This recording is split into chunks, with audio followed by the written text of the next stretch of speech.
Oh, no. You got to know how to use the tool. I've been using them for 2 years now. Not a problem.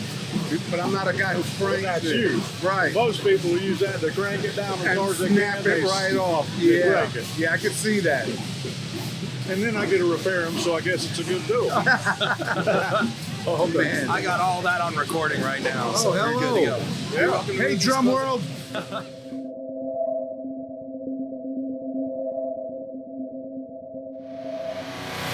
Welcome back to the Roadkill Drums podcast. Are we having fun? I'm gonna bang a drum. Oh shit, I died. Let me go.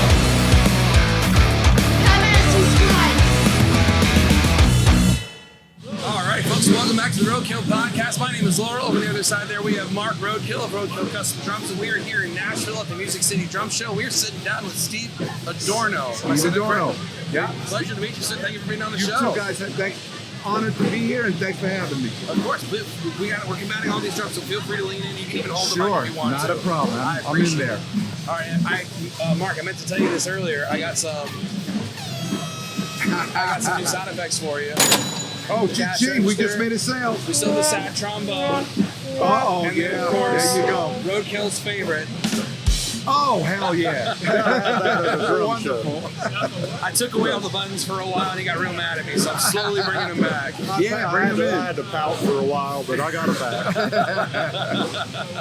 So welcome to the show, brother. So Thank you. tell me a little bit. I'm new to this whole area. Oh, okay. I'm on the camera tech side, so tell me a little bit about yourself. Okay, well, been a drummer for 50 years now. I started when I was 16 years old. I'm from the Bronx in New York City. Still live there. I'm hearing the accent. Oh, yeah, it's there. Can't get rid of it now. There you go. I started out at age 16 in high school. I had my first band I put together with my friends and the girl who was the lead singer who eventually became my present wife. So we've been together a long time too. But the band we were all young, 16 years old, and I got my band signed to an independent record label from Manhattan in New York City. Okay. We ended up with a top 10 R&B soul disco hit as kids. And we were at Billboard magazine, and we ended up having what was called Billboard's Essential Disco Disc of 1976. So that's kind of got me running and rolling. So here I was going to high school in the daytime and working illegally in clubs and nightclubs because I was too young to be in those places. By the time 1980 rolled around, I joined a band called GQ. GQ was signed by Clive Davis, who those of you who know Clive is. Yep. We were on Arista Records. We ended up with 3 albums, 3 #1 hits. So I have gold and platinum albums at home, awards for selling millions of copies of records. Thank you. So I've had that. After that, I joined a band on an international label called Fania Records, which was a Latin label. And the band I was with is called Seguida. And that band was a Latin rock band, sort of like a Santana thing. Okay. Now, Santana was from the West Coast, so they had more of a Chicano-Mexican vibe, where we were from the East Coast, so we had more of an Afro-Cuban salsa vibe. Yeah. But we were both mixing in the rock music.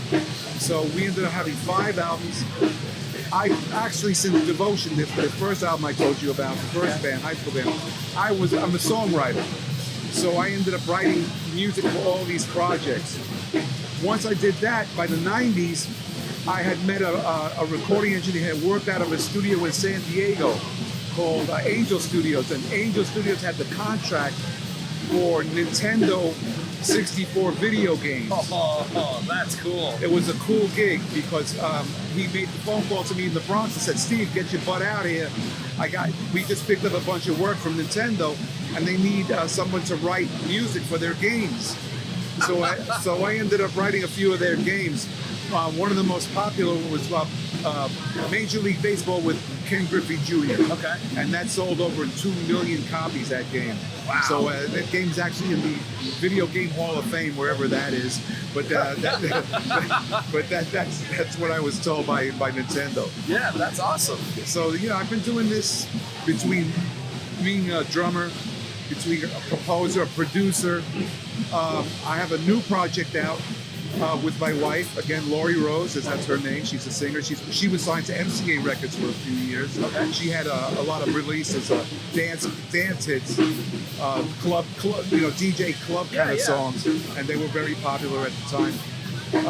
But now we just did a Brazilian album because as kids, my wife and I, we were very influenced by Sergio Mendes and Brazil 66, which was a Brazilian jazz group. So I was about to ask if there was any Sergio plugins there. Yes, well, this is it, because we ended up, we had always wanted to do a project of Brazilian music. So we finally, last year, after taking a trip to Italy, we took a vacation, and while we were there, I was so just impressed with the country of Italy and going to all the cities just on vacation. But when I came back, my creative juices were just flowing. Yeah. So I ended up with Lori writing 11 Brazilian songs, Brazilian music songs. Wow. And if you have Spotify, Apple Music, Pandora, or any of the streaming services, just put my name in there, Steve Adorno, and all my projects will come from the Seguida Latin rock stuff to my new projects with the Brazilian music. The Brazilian project is called Espírito, which means spirit. Yeah. And it's Brazilian fusion jazz with funk and R&B in it. It's a very cool album. Go online, check it out. Espírito, Steve Adorno, on all your streaming services. We'll link everything down in the description below the episode for sure. Sure, that'd be great. We'll link everything into it. So let me ask you this question. As a songwriter, where do you draw the most inspiration from songwriting? You know, I gotta say that it's mostly emotional. Depending on where my head is at, you know, if I'm angry about something, or if I'm feeling nostalgic about something, or if, you know, or it's mostly life experiences. You know, they're usually reflections of things that I've gone through, or things that I'm exposed to. So that's usually what drives me to write the music and where to get it from. I also wrote scores for 2 off-Broadway plays, which did very well also. But, you know, again, that was an unusual thing for me because I'm writing off of a script. So I would have to read the script, understand what the emotion of the scene was, and then I would try to write the music from there. So, to enhance what the acting was going on. So that is a fine line. So that was a learning experience for me to do that. That's a big deal to have that music go along with the story. Yes, the line. absolutely, Yeah, absolutely. I didn't even think about that. It's like when you see these animated films, you forget that there is an actual actor that's putting that voice there. Exactly. And you don't think about that aspect of the music too. Is that you're not just scoring a composition. No. You have to go with the feel of the movie, and there's probably a lot of back and forth with the directors. Absolutely. With the scenes, kind of seeing the film beforehand. Absolutely. Yeah, it's all about trying to match the music, which is, in this line of work, it's called incidental music. That's the background music is called. And that's usually what I'm trying to do. I'll read the scene, and I'll only read it once. Because if you read it too many times, you start to distance yourself from the emotion of what was happening. So I found that I would read it once and try and get the imprint of what I just read. And I would go with that, you know? Because if you overkill it, you start to lose the emotion. I saw something the other day that said one of the signs of a poor song structure is overproduction. Yes. And then, or a subpar song is overproduction.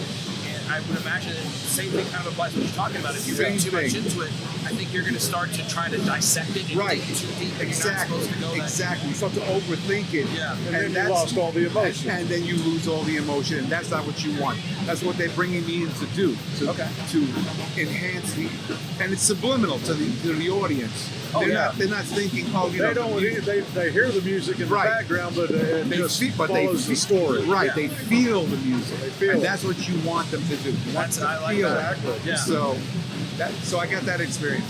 And all these different. I was also the drummer for a lot of R&B and jazz singers. I drummed for Natalie Cole. Oh wow! I drummed for Phyllis Hyman, who was a jazz singer on Arista Records also. Yeah.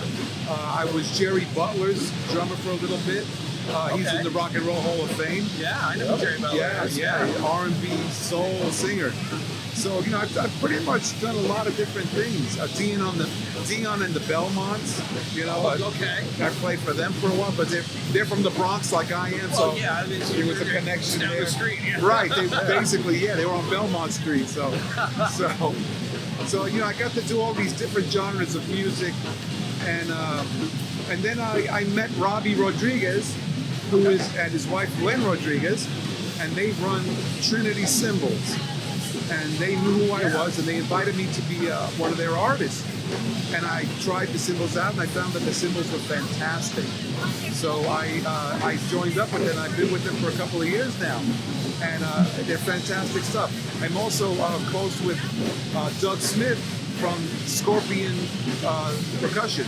Yeah, they're right next door to us right here. Right next to us. Any drummers out there who are listening, fantastic. Maybe at 50 years of playing drums, they're probably the best drumsticks I've ever played. Wow. And believe me, in 50 years, I've tried every company, and I find that nothing matches the quality of their sticks. So, if you're out there trying out, and if you want to try Trinity cymbals, they don't sound like anybody else's cymbals, which is what I enjoyed about it. They give you your own voice. And that's something as a drummer that I want. Most drummers are using the big three, Zilch and Feisty, those guys, Sabian, and they all kind of sound exactly the same. But with Trinity, you sound different, and that's what I enjoyed about Trinity. That it gave me my own voice on my instrument. It made my sound more unique. So, I was happy to join them, and that's why I'm here today, because I'm with Trinity at their booth. I'm doing meet and greets, and if you're watching, stop on by and check it out. Come meet me. Absolutely. If anybody's here in Nashville, we hope they're coming by to check this out. This isn't going to air till the fall time, but cool. Yeah, for sure. We're gonna do some live streaming later. We're gonna come by and check out some of our neighbors and some of the other music. Absolutely. Fantastic. And I've been playing them all day just because I think it's a freaking cool product. It is. Down at the very end of this room, right behind that curtain that you see right there. Yeah. There's these guys that developed a pneumatic drum tuning system. Nice. I'll have to go check that out. I can use I've already that. plugged it in almost every episode we take today, but you got it. It's so cool. That is cool. I'm gonna check that out for sure. All right, so let me ask you more like a more like personal, just conversational type question.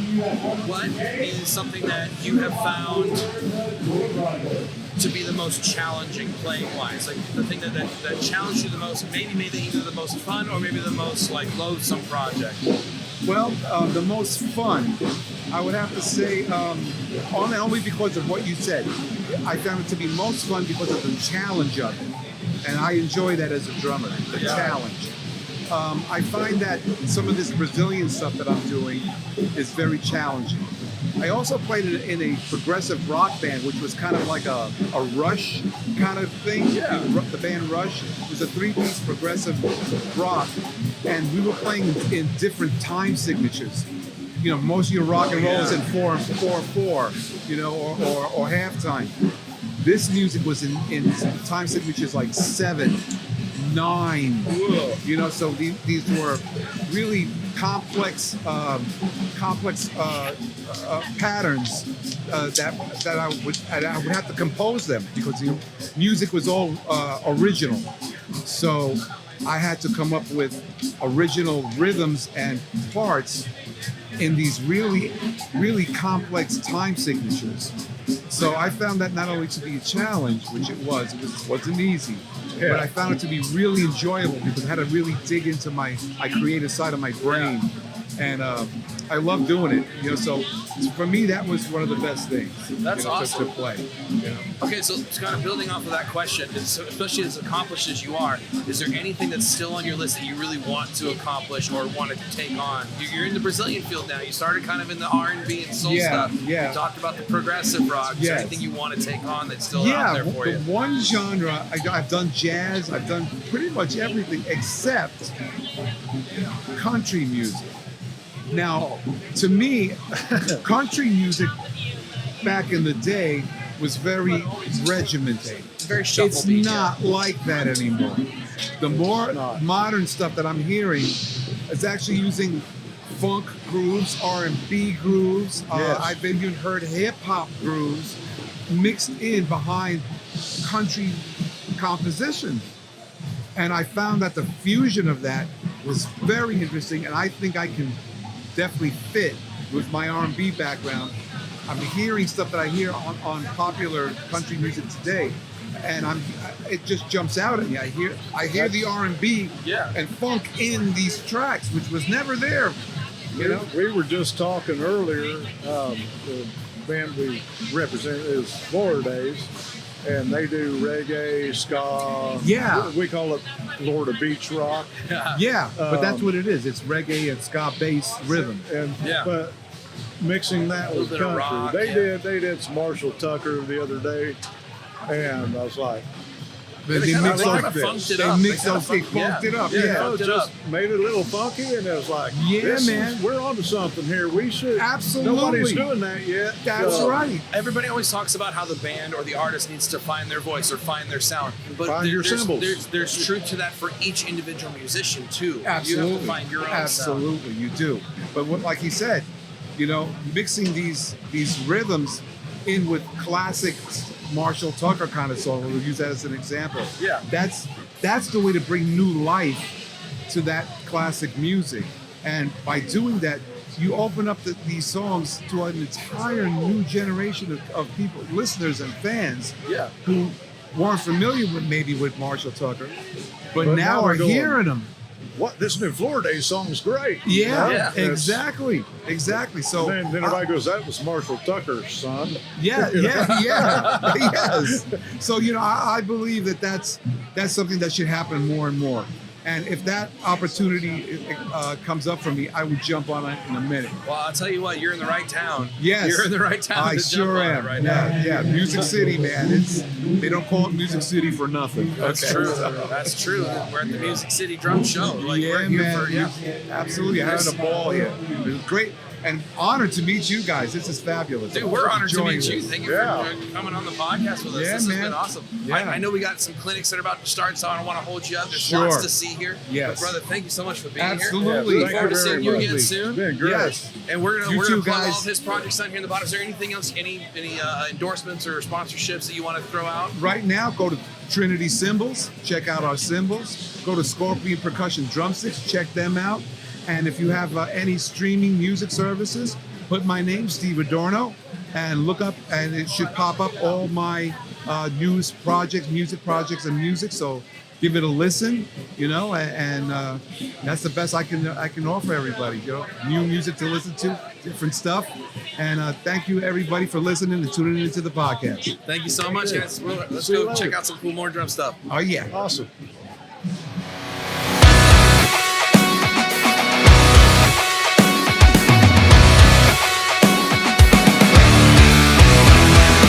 I want to bang a drum.